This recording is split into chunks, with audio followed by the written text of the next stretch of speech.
Shalom Bapak Ibu dan Saudara yang dikasihi Tuhan. Apa kabar semuanya?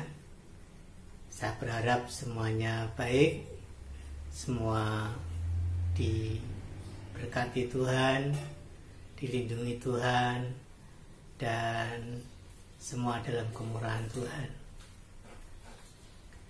Sebelum kita bersama-sama mendengarkan firman Tuhan, mari kita berdoa terlebih dahulu. Bapa kami dalam surga, kami datang kepadamu. Kami mau dengar firman-Mu Tuhan. Kami dengar suara-Mu. Sampaikanlah isi hati-Mu dan nyatakanlah kehendak-Mu. Urapi kami, hamba-Mu ini. Urapi jemaat-Mu. Di dalam nama Yesus Tuhan, kami sambut kebenaran firman Allah pada hari ini. Haleluya. Amin. Puji Tuhan, Bapak Ibu dan Saudara yang dikasihi Tuhan. Tema khotbah saya hari ini adalah Spirit Pekerja Kristen. Dari Kolose pasal 3 ayat 23 dan ayat 24. Demikian firman Tuhan.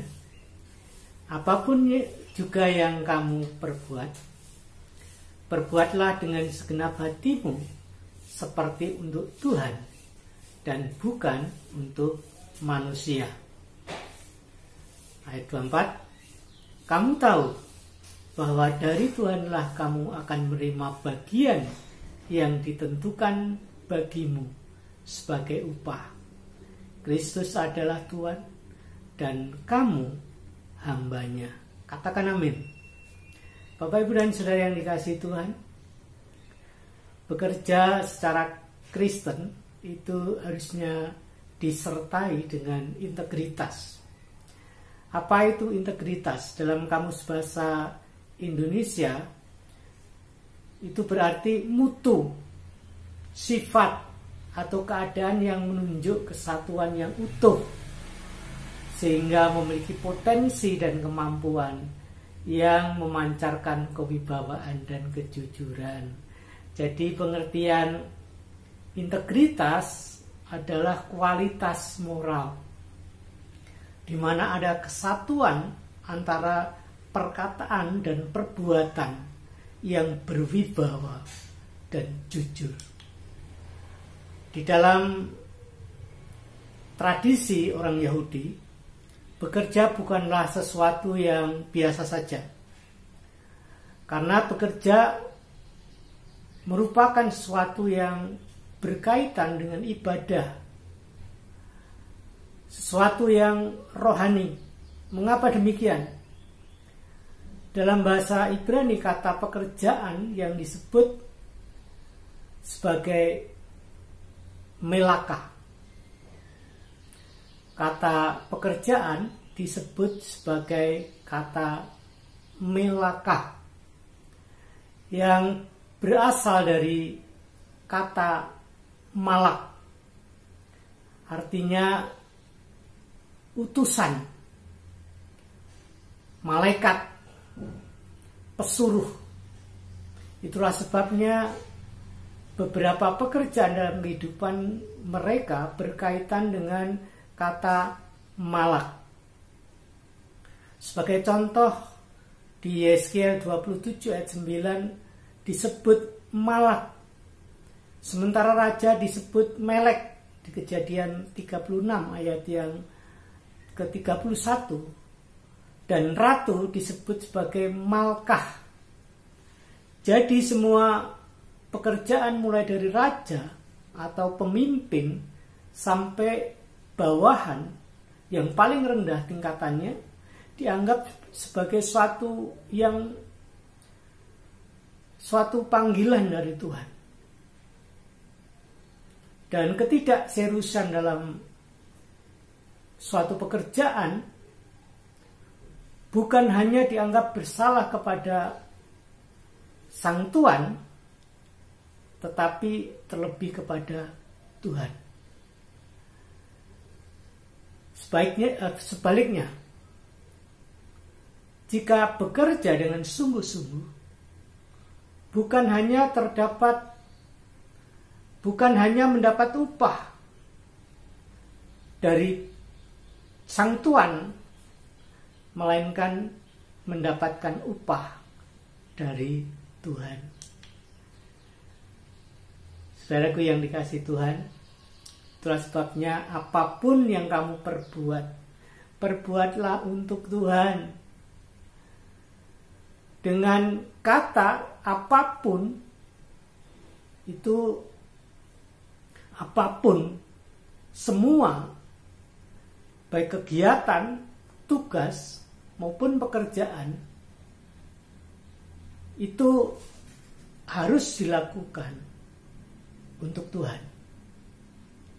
Spirit pekerja Kristen dalam melaksanakan pekerjaannya ialah spirit pengabdian kepada Tuhan. Sehingga tidak ada alasan bagi pekerja Kristen untuk bekerja ala kadarnya atau asal-asalan. Perbuatlah dengan segenap hatimu. Perbuatlah dengan segenap hatimu. Istilah dengan segenap hati berarti dengan sungguh-sungguh, tanpa pamrih. Jadi berbuat dengan segenap hati hanya ditujukan untuk Tuhan.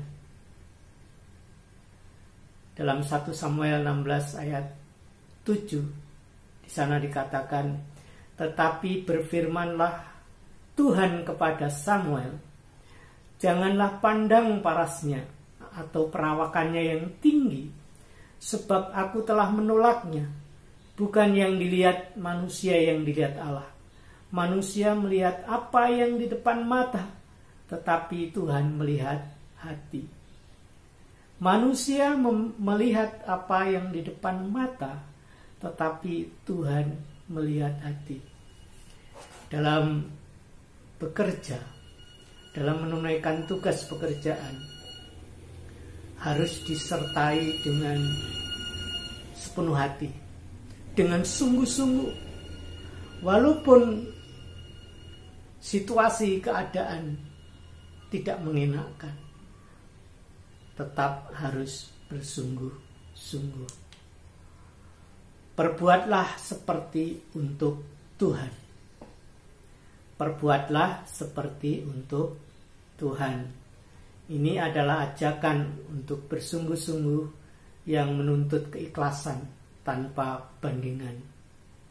Kolose pasal 3 ayat 17 katakan, dan segala sesuatu yang kamu lakukan dengan perkataan atau perbuatan, lakukanlah semuanya itu dalam nama Tuhan Yesus, sambil mengucap syukur oleh Dia kepada Allah Bapa kita.